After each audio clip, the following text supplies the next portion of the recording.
Massad Boulos, father-in-law to Tiffany Trump, appears unaware that his role in former President Donald Trump's administration is largely ceremonial and carries little real authority, according to multiple officials.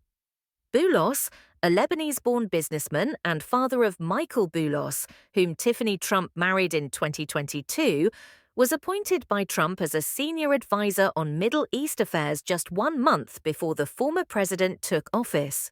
Trump praised Boulos at the time as a dealmaker and a steadfast advocate for peace in the region. However, insiders say Boulos's assignment has since shifted.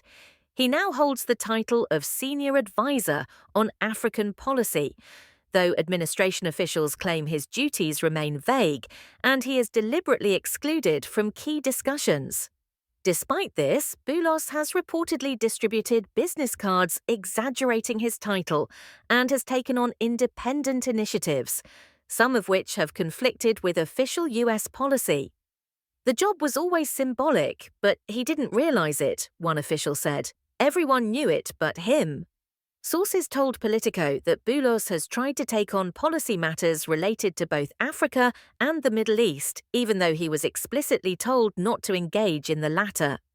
His role as Africa advisor reportedly came by default, due to Trump not yet appointing a dedicated Assistant Secretary of State or National Security Council official to oversee the continent. Though he carries a high-ranking title, officials say Boulos is confined to an office within the State Department's Africa Bureau and works under the oversight of senior diplomats. His public profile has also been minimized.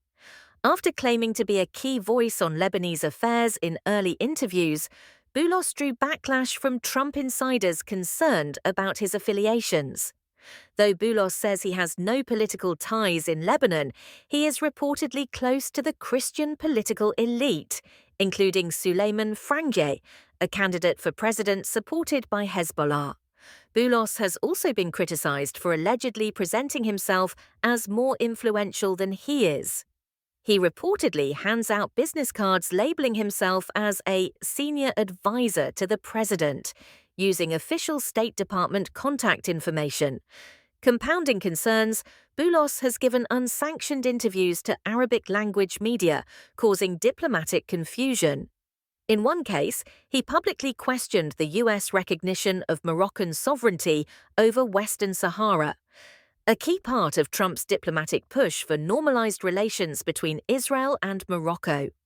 The remarks reportedly angered Moroccan officials, prompting Boulos to issue a clarifying statement affirming U.S. support for Moroccan sovereignty. In another instance, Boulos met privately with Nigerian President Bola Ahmed Tinubu during a visit to Paris without informing the State Department. U.S. embassies reportedly learned of the meeting only after the fact, though officials later said the meeting had been coordinated and publicized.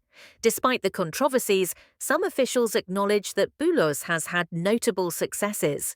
He reportedly helped broker a tentative agreement between the Democratic Republic of Congo and Rwanda to de-escalate violence in eastern Congo, and he played a role in securing the release of 3 Americans previously sentenced to death in the DRC, though negotiations were already in motion before his involvement.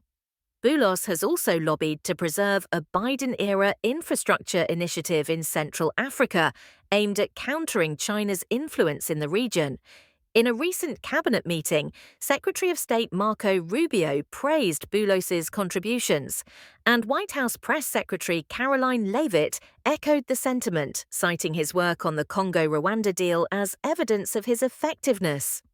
In just a few short weeks as Senior Advisor for Africa, Mr. Boulos has made significant progress in advancing America First diplomacy across the continent, the State Department said in a statement. One administration official added, "He's doing work no one else is doing. He's a nice person, he's got a good demeanor, and frankly, the administration needs someone, anyone, focused on Africa policy right now because the bench is shallow."